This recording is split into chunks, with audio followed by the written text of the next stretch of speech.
नींद टूट जलाया धीरतिया पौआ के पायल पूछेला घरे कब यही गई है बतिया राजा सपना रोज देखी तो नींद टूट जलाया धीरतिया पौआ के पायल पूछेला घरे कब यही गई है बतिया उठवा के उठ लाली बारू सल के तना मनहई हम जी अखिया के कजरा रहुआ से खिसियाइल बाए बलम जी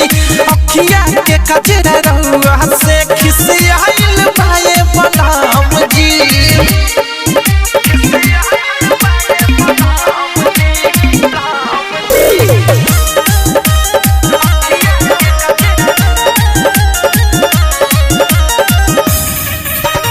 केसिया के गजरा बड़ी करे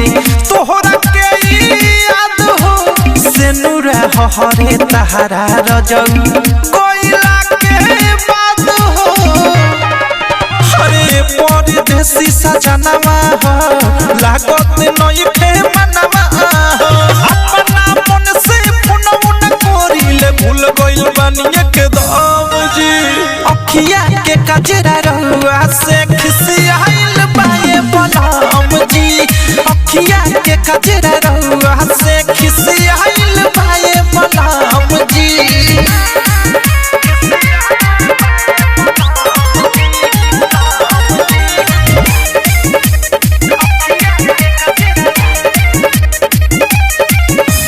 प्रेमिया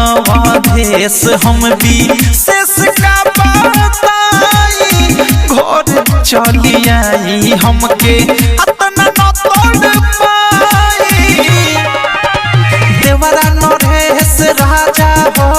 भरल चाहे लपाजा हो खन खन खन के हाथवा में चूड़िया रोजे घुटता वे दम जी अखिया के कजरा रहुआ से खिसियाइल बाए बलम जी अखिया के कजरा रहुआ से खिसियाइल बाए बलम जी सपना रोज देखी तो नींद टूट जलाया धीरतिया पौआ के पायल पूछेला घरे कब यही गई है बतिया उठवा के उठ लाली बारू सल के तना मनहई हम जी